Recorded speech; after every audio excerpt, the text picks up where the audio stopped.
nor center.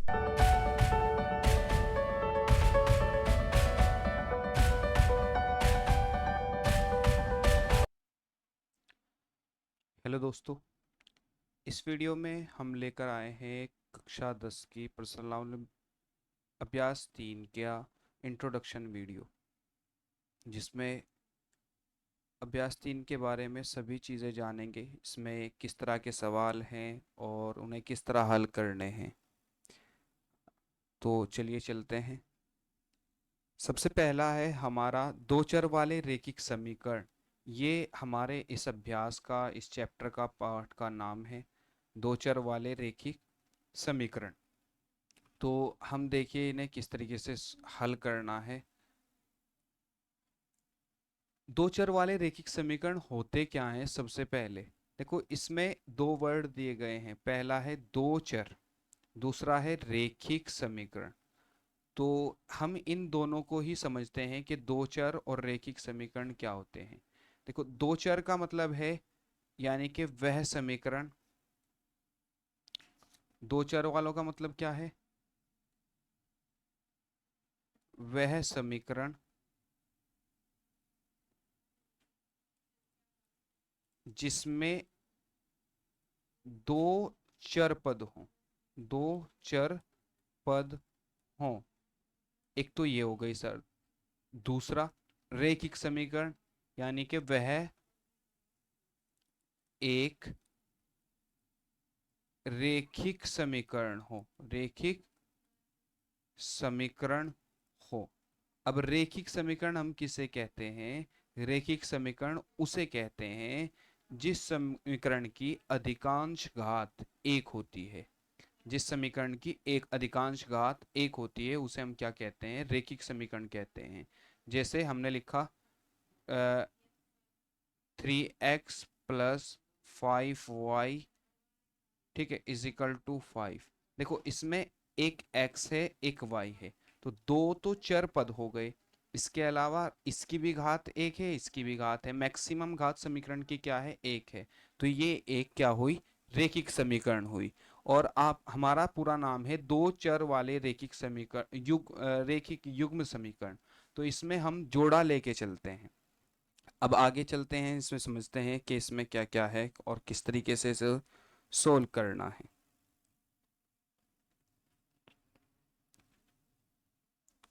इसके बाद हम इनका मानक रूप देखते हैं। यहाँ a1 +b1 + c1 इसी तरीके से a2 + b2 + c2 = 0, जहाँ a1 a2 b2 और c1 c2 ये क्या है? कोई वास्तविक संख्या है। फॉर एग्जाम्पल, हमने ये समीकरण लिखी है यहाँ पर, तो हम इसी को देखते हैं। इसमें क्या है? 3x + 5y। 3x + 5y को हम किस तरीके से लिख सकते हैं? देखो, हमने मान लिया ये पहली समीकरण है हमारी। हमें दो समीकरण लेनी होंगी एक साथ। दूसरी समीकरण हमने ले ली, या हमने उदाहरण में लिया है, हम इन्हें देख लेते हैं। 2x - y = 3। इन दोनों को देख लेते हैं। एक यहाँ और ले लेते हैं, 5x + 3y = 10। ठीक है, तो हम यहाँ देखते हैं, ये जो संख्या है ये होगा a1 का मान। तो a1 कितना होगा? 3। ये संख्या है, ये होगा b1 का मान। b1 कितना होगा? 5। और ये संख्या जो है वो किसका मान होगा? c1 का मान होगा। और वो भी इधर पहुंच के, तो ये इधर पहुंच जाएगी तो माइनस की हो जाएगी। तो c1 = कितना होगा? -5।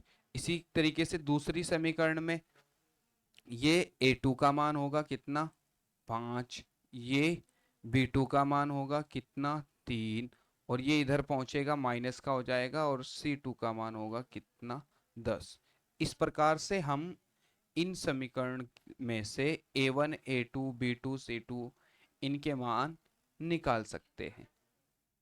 ठीक है, इस समीकरण में देख लीजिए, a1 का मान 2 है, b1 का मान, सॉरी, a1 का मान 2 है, a2 का मान 4 है। x के सामने कोई, y के सामने कोई संख्या नहीं, इसलिए B1 का मान भी 1 है और B2 का मान भी 1 है।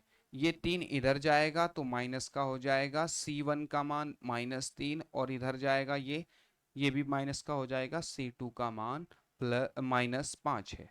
तो इस प्रकार हम ये इनके मानक रूप के अकॉर्डिंग इन्हें लिख सकते हैं।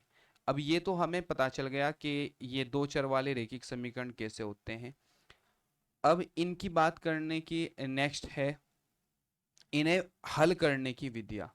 इन्हें हल करने की 4 विधि हमारे सिलेबस में दी गई है। पहली है ग्राफीय विधि, दूसरी है प्रतिस्थापन विधि, तीसरी है विलोपन विधि और चौथी है व्रज गुणन विधि। तो हम एक एक से करके हम जो है इन्हें हल करते हैं। हमने समीकरण लिया था अभी एक पीछे कोई भी समीकरण ले लेते हैं, ये हमने उदाहरण के तौर पे ले रखा है, तो इसी समीकरण को हल करके देखते हैं सभी विधियों से और देखते हैं आंसर कैसे सेम आता है। तो हमारा ये समीकरण है 2x - y = 3। तो हम इसे नोट कर लेते हैं। 2x - y = 3 और नेक्स्ट समीकरण जो था हमारा वो था 4x - y = 5। तो ग्राफ विधि से हम इसे हल करते हैं। देखो ग्राफ विधि में हल करने के लिए सबसे पहले हमें एक चीज देख लेनी चाहिए कि ये समीकरण किस प्रकार की है। ग्राफ विधि में 3 प्रकार की समीकरण होती हैं। ग्राफ विधि से जब हम इन्हें हल करते हैं तो 3 प्रकार की समीकरणें होती हैं। पहली समीकरण वो होती है जिसमें क्या होता है A1/A2 is not is equal to B1/B2, यानी कि A1/A2 कभी भी बराबर नहीं होता B1/B2 के। तो ऐसी कंडीशन में जो हमारी समीकरण होती है वो क्या होती है, प्रतिच्छेद करती है। वो समीकरण क्या होती है, रेखाएं जो उसकी बनती है ग्राफ में वो क्या करती हैं, प्रतिच्छेद करती हैं। तो हम इस युग्म को बोलते हैं, ऐसी रेखाओं को, कि रेखा क्या करेंगी, प्रतिच्छेद करेंगी, रेखा प्रतिच्छेद करेंगी।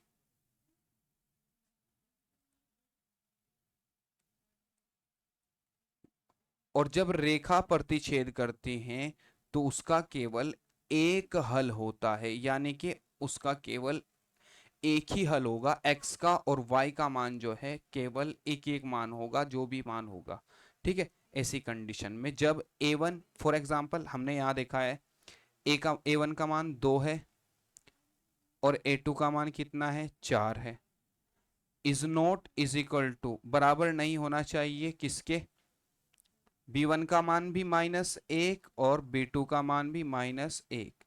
ठीक है, तो इससे काट लेंगे, 2 एकम 2, 2 दूनी 4, 1/2 और ये कितना है 1/1, बराबर नहीं है। तो ये अगर बराबर नहीं है तो इस समीकरण का एक ही हल आएगा। दूसरी प्रकार की समीकरणें कैसी होती हैं, दूसरे प्रकार की समीकरण वे होती हैं जिनमें क्या होता है A1/A2 बराबर होता है किसके, B1/B2 के, लेकिन C1/C2 के ये बराबर नहीं होता। ये दोनों तो पहले आपस में बराबर होते हैं, लेकिन ये तीसरा जो है वो बराबर नहीं होता। ऐसी रेखा को हम बोलते हैं समांतर रेखा। क्या बोलते हैं, समांतर रेखा। ठीक है, समांतर रेखा, जो रेखा समांतर होती है उसका कोई हल नहीं होता, कोई हल नहीं होता। ठीक है, तो इसके उदाहरण में हम ले सकते हैं, देखो A1 और A2 बराबर, यानी कि A1 जो A1 का मान है वही इसका मान होना चाहिए। यानी कि हम लेते हैं x + y = 5। यहाँ ले लेते हैं हम x + y = 2। तो हम यहाँ A1 का मान भी 1, A2 का मान भी 1 बराबर, B1 का मान भी 1 और B2 का मान भी 1। क्योंकि इसके सामने कोई संख्या नहीं, जिसके सामने कोई संख्या नहीं होती उसका मान 1 होता है। और C1 का मान कितना है, 5 माइनस के, और C2 का मान कितना है, -2। तो ऐसी कंडीशन में ये तो देखो, ये इसके बराबर, ये इसके बराबर, लेकिन ये बराबर नहीं है। तो जब इस तरह की समीकरण हो, इनका कोई हल नहीं होता। तीसरी समीकरण हमारी होती है, वो भी देख लेते हैं। वो क्या कहती है, वो कहती हैं कि A1/A2 बराबर है B1/B2 के, और बराबर है C1/C2 के। यानी कि तीनों ही चीजें बराबर हो। अगर तीनों चीजें बराबर हो तो ऐसी कंडीशन में हम उसे बोलते हैं समपाती रेखा। क्या बोलते हैं, समपाती रेखा। समपाती रेखा में क्या होता है, इसके अनेक हल होते हैं। क्या होता है, अनेक हल होते हैं, यानी कि एक से अधिक हल इसके होते हैं। अब चलते हैं ग्राफ विधि से, हम इस समीकरण को हल करते हैं। पहली समीकरण जो हमें दी गई है, 2x - y = 3। देखते हैं किस तरीके से हल होगा।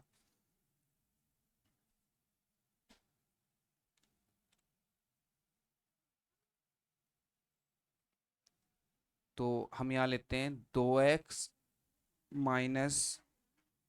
y बराबर 3, और दूसरी समीकरण है 4x - y = 5।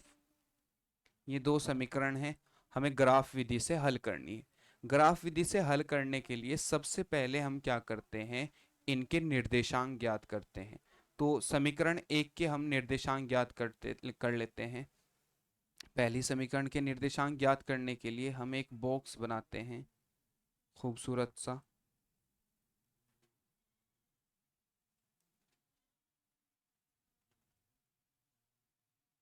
और इससे हम निर्देशांक ज्ञात करेंगे। ये x और ये y। x का मान अगर हम 0 रखते, इस x का मान अगर हम क्या रखते, 0 रखते, निर्देशांक ज्ञात करने के लिए देखो x का मान कोई भी अपनी तरफ से मान रख लीजिए, कुछ भी आप 1 2 3 4 5 कुछ भी रख लीजिए। तो हम रख लेते हैं 0। तो ये क्या होगा, देखो x का मान 0 रखेंगे तो ये 0 -y = 3। तो लेकिन माइनस इधर नहीं छोड़ते, ये माइनस इधर चला जाता है, तो y का मान कितना आ जाएगा, -3 आ जाएगा। ये समीकरण एक के लिए बना रहे हैं हम। इसी तरीके से एक मान तो ये आ गया, एक मान और रखना होता है हमें। दूसरा हम रख लेते हैं x का मान, कितना रख लेते हैं, 2 रख लेते हैं। तो हम 2 रखेंगे तो कितना हो जाएगा, देख लीजिए एक बार। यहाँ तो 2 गुना x की जगह 2 -y = 3, 2 दूनी 4 हो जाएगा, और ये 4 इधर जाएगा तो क्या का हो जाएगा, माइनस का हो जाएगा। ये माइनस का हो जाएगा तो माइनस का 1 बचेगा। देखो कैसे करते हैं, 4 -y = 3, y बराबर 3 - 4, ये माइनस का y है। तो -y = -1, माइनस से माइनस कट गया तो y बराबर कितना आ गया, 1। x बराबर 2 रखने पर y बराबर कितना आ गया, 1 आ गया। तो इस तरीके से हमने पहले निर्देशांक निकाल लिए। फिर दूसरी समीकरण के भी दो निर्देशांक निकाल लेंगे इसी तरीके से। x y, ये दो निर्देशांक हमें दूसरी समीकरण के भी ज्ञात करने हैं इसी तरीके से। तो ज्ञात करने के लिए क्या करेंगे, दूसरी समीकरण में भी इसी तरीके से हमने x बराबर पहले 0 रख लिया, 0 रख लिया तो y बराबर हमारा कितना हो गया, -5 हो गया। फिर हमने x बराबर कितना रख लिया, 2 रख लिया, तो x बराबर 2 रख लिया। देखो 2 से गुना करेंगे, 4 दूनी 8, इधर जाएंगे तो माइनस के 8 बच जाएंगे, माइनस के 3, माइनस से माइनस कट गया तो +3। दूसरा समीकरण हमारी आ जाएगी। ये निर्देशांक हमें ज्ञात करने के बाद इस तरीके से हम क्या करेंगे, ग्राफ बना लेंगे। हमारे पास बना बनाया ग्राफ है, हम वो यूज़ कर लेते हैं। इस तरीके से एक ग्राफ बना लेंगे।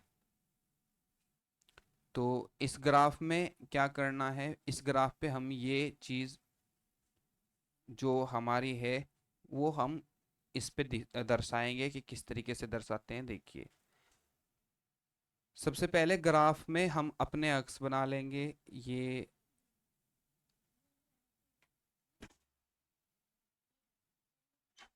एक तो हमारी ए लाइन हो गई और एक हमारी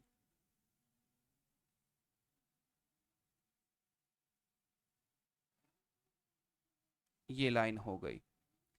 इन दोनों लाइनों पर हम नंबर डाल लेंगे। ये 1 2 3 4 5।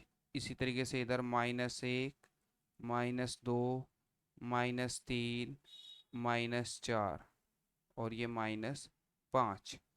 इसी तरीके से ऊपर डाल लेंगे 1 2 3 4। देखो, ये एक्स अक्ष होता है और ये वाला वाई अक्ष होता है। ठीक है, इधर चलते हैं प्लस में, इधर चलते हैं एक्स अक्ष पे माइनस में। ऊपर वाई अक्ष पे प्लस चलता है, नीचे माइनस चलता है। तो यहाँ क्या हो जाएगा, -1 -2 -3 और -4। तो ये हमने इन पर क्या डाल लिया, नंबर डाल लिए। इस प्रकार करने के बाद हम क्या करते हैं, पहला काम, अपनी जो पहली समीकरण है, इस पहली समीकरण का क्या करेंगे, निर्देशांक के आधार पर। हमारे पहले निर्देशांक क्या है, 0 - 3। तो हम 0 - 3 को ढूंढकर उसे क्या करेंगे, ये एक्स अक्ष पर हमें कितना चलना है, 0, यानी कि यहाँ से चलना शुरू करेंगे। एक्स अक्ष पे 0 है तो 0 का 0 रखेंगे, जो का तो यहीं का यहीं। वाई अक्ष पे कितना चलना है, -3। तो माइनस नीचे की ओर है तो -1 -2 -3। तो हम यहाँ आ गए। ये हो गया हमारा 0 - 3, इस तरीके से लिख देंगे। फिर दूसरा निर्देशांक हमारा क्या है, 2 1। कितना है, 2 1। एक्स पर कितना चलना है, 2, तो एक्स पर 1 2 चले। और वाई पर कितना चलना है, 1। 1 प्लस का है तो ऊपर को चला जाएगा, तो 1 चल गया, ये रहा। तो ये हो गया हमारा 2 1। इसी प्रकार से इसके निर्देशांक भी, ये तो पहली समीकरण के निर्देशांक हो गए। इन दोनों समीकरण के निर्देशांकों को हम एक सीधी रेखा से एक दूसरे से मिला देंगे। एक सीधी रेखा से एक दूसरे से क्या कर देंगे, मिला देंगे। ठीक है, इसके बाद फिर हम क्या करते हैं, दूसरी समीकरण के निर्देशांक देखते हैं। दूसरी समीकरण के हमारे क्या निर्देशांक है, x बराबर 0 - 5।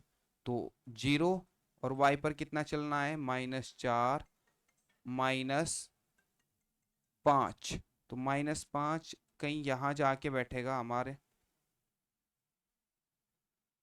ये समझ लो ये -5 है।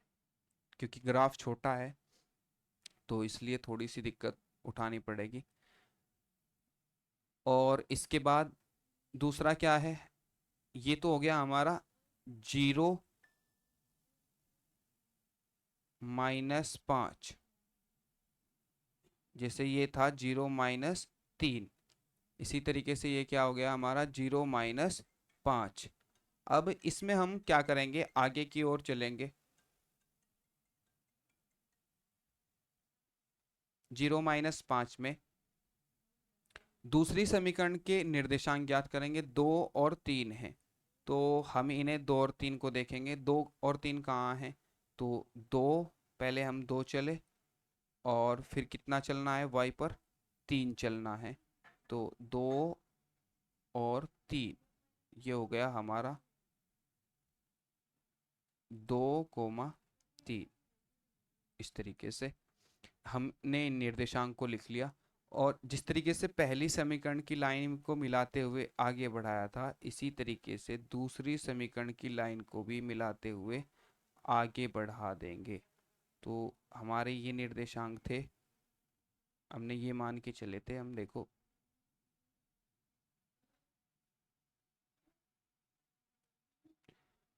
तो देखिए हमारी ये जो समीकरण थी इससे दो रेखाएं बनी, एक रेखा ये और एक ये, और ये दोनों एक दूसरे को प्रतिच्छेद कर रही हैं। प्रतिच्छेद करने का मतलब होता है एक दूसरे को काट रही हैं, वो भी कितने बिंदु पर, केवल एक बिंदु पर, यहां पर। ठीक है, जिस बिंदु पर ये काट रही हैं एक दूसरे को वही x और y का मान होगा। x अक्ष की सीध में यहाँ पर क्या है, एक है, तो x का मान कितना हो जाएगा, एक हो जाएगा। और y की सीध में यहाँ पर क्या है, -1 है, तो y का मान कितना हो जाएगा, -1 हो जाएगा। इस प्रकार से हम ये समीकरण से हल कर सकते हैं। ये कौन सी समीकरण कौन सी विधि से था, ग्राफीय विधि से। आइए नेक्स्ट में हम आगे की ओर देखते हैं। ग्राफीय विधि के बाद हमारी जो विधि है प्रतिस्थापन विधि, उसे देखते हैं कि प्रतिस्थापन विधि से इसे किस तरीके से हल करते हैं। तो वही समीकरण हम फिर ले लेते हैं। 2x minus Y is equal to 3 और 4x minus Y is equal to 5। इन दोनों समीकरणों को हम फिर हल करते हैं प्रतिस्थापन विधि से। तो प्रतिस्थापन विधि से हमें क्या करना होता है, सबसे पहले हम किसी एक का मान निकाल लेते हैं, x का या y का, किसी एक समीकरण से। देखो कैसे निकालेंगे, हम सबसे पहले y का मान निकाल लेते हैं समीकरण नंबर 1 से, या x का निकाल लेते हैं समीकरण नंबर 1 से। तो हमें आसान, y का है तो y का निकाल लेते हैं। देखो कैसे करेंगे, y का मान निकालने के लिए, समीकरण 1 से y का मान निकालने के लिए y के साइड में जो कुछ भी है उसे दूसरी ओर भेज दो बराबर से। तो हम इसे दूसरी ओर भेजेंगे तो क्या बचेगा, इधर -y इज इक्वल टू ये 3, ये उधर जाएगा तो माइनस का हो जाएगा 2x।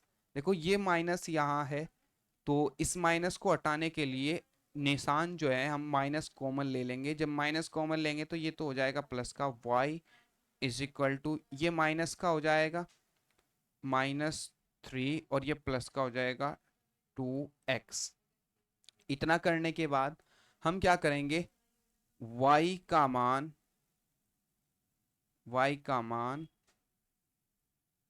समीकरण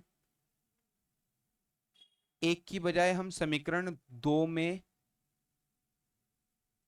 रखने पर, जब y का मान हम समीकरण 2 में रखेंगे तो कैसे होगा, देखो y की जगह पे हमें ये मान पुट करना है, रखना है जो हमने निकाला है। तो हम लिखेंगे 4x -3 plus 2x is equal to 5। इतना करने के बाद 4x माइनस की गुना करेंगे तो प्लस, ये हो जाएगा +3 और ये हो जाएगा -2x इज इक्वल टू 5। अब देखो 4x ये और -2x ये तो घट जाएंगे, कितने बचेंगे 2x, ये 3 उधर जाके क्या क्या हो जाएंगे, माइनस के हो जाएंगे, तो इज इक्वल टू 5 - 3, तो ये हो जाएगा 2x इज इक्वल टू 2। तो यहाँ से देखो क्या हो जाएगा, आगे कर लेते हैं। यहाँ से क्या हो जाएगा, x बराबर 2/2, क्योंकि ये 2 जो इसके साथ गुना में है ये इधर आ जाएगा भाग में, तो 2 एकम 2, x का मान कितना आ गया 1, तो x बराबर 1, एक मान तो हमारा ये आ गया। फिर हमें y का मान निकालना है, तो ये जो x का मान आया है ये हम कोई सी भी समीकरण में रखकर y का मान निकाल लेंगे। तो हम रख लेते हैं x का मान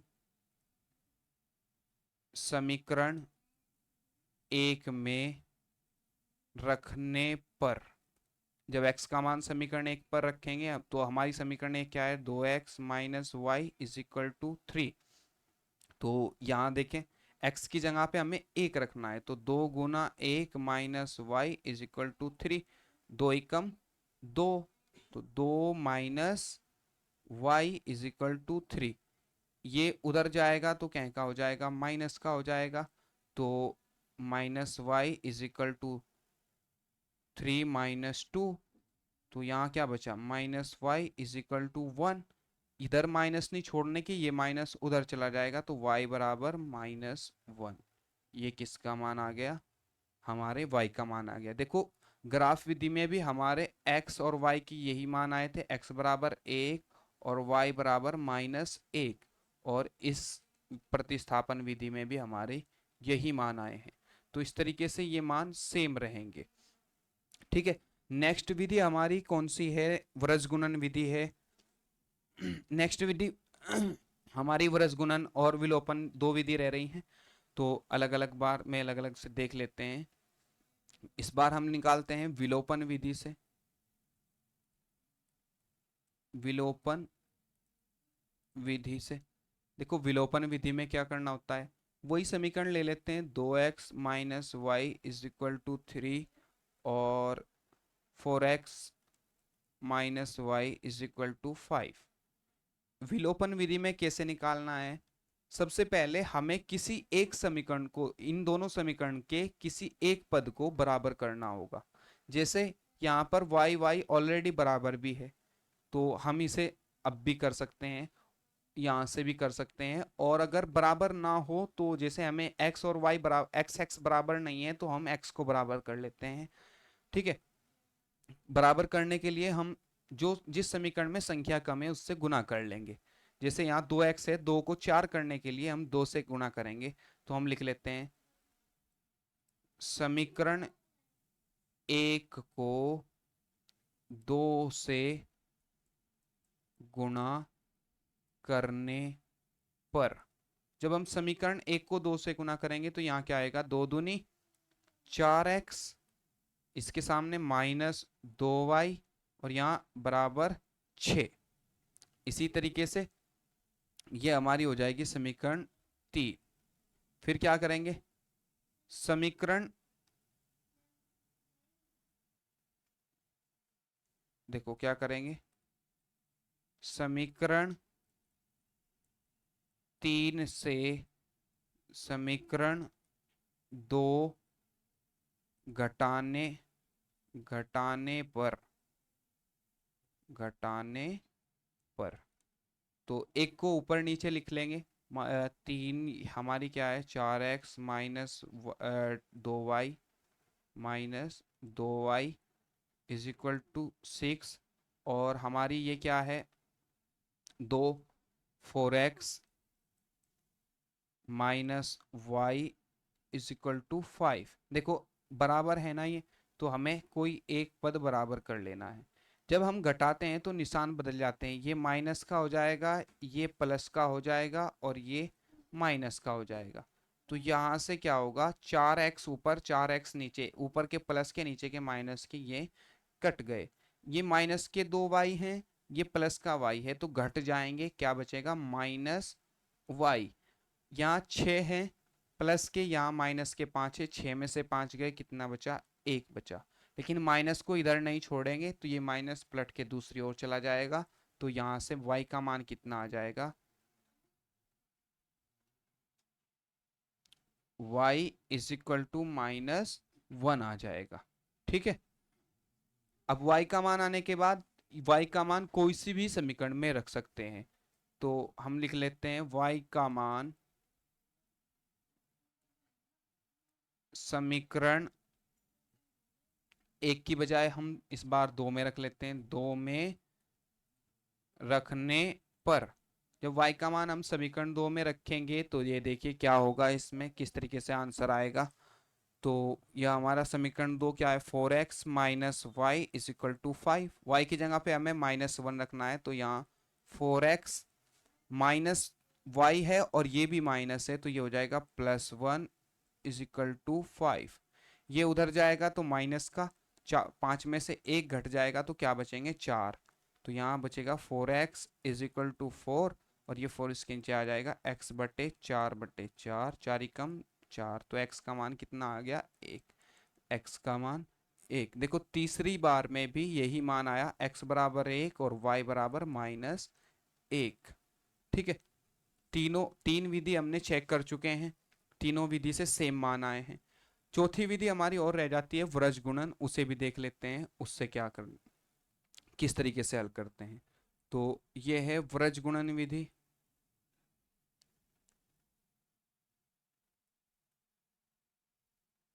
व्रज गुणन विधि में किस तरह हल करते हैं देखिए। व्रज गुणन विधि में हमारी समीकरण है 2x minus Y is equal to 3, और यहाँ क्या था 4x minus Y is equal to 5। ये जो बराबर के बाद हैं यानी कि रिजल्ट बराबर के बाद है, इन्हें हम बराबर से पहले ले जाएंगे। सबसे पहला काम व्रज गुणन में ये करेंगे। तो यहाँ हो जाएगा 2x माइनस वाई और माइनस 3 इज इक्वल टू 0। यहाँ क्या हो जाएगा 4x minus Y minus 5 is equal to 0। ये करने के बाद हम क्या करेंगे, जब हम एक फॉर्मूला यूज करते हैं x y और 1, ठीक है। यहाँ क्या करना होता है, जब x का नंबर हो, तो जब x का नंबर होगा तो हम क्या करेंगे, x वाले पोर्शन को छुपा लेंगे। x वाले पोर्शन को छुपा लेंगे। देखिए मैं एक शेप रख लेता हूँ इसकी जगह पर, ये शेप रख लेते हैं।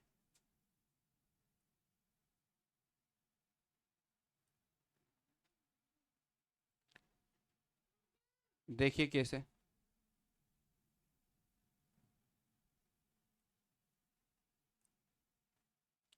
अब x वाला पोर्शन तो छुपा लिया, y वाला पोर्शन के साथ यहाँ क्या कोई संख्या नहीं, तो -1, ठीक है।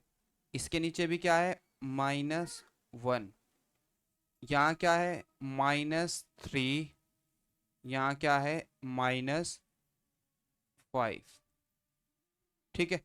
तो हम क्या करेंगे, इसकी गुना इसमें करेंगे और इसकी गुना इसमें करेंगे।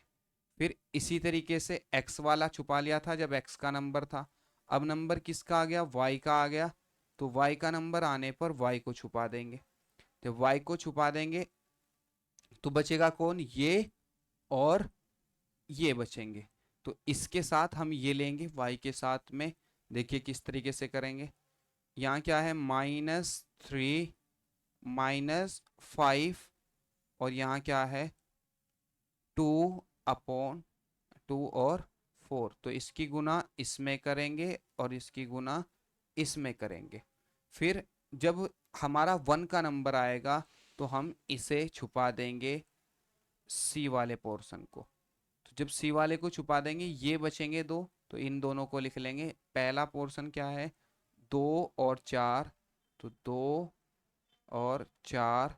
दूसरा पोर्शन क्या है -1 और -1, ठीक है। इतना करने के बाद हम क्या करते हैं, इसके लिए एक फॉर्मूला।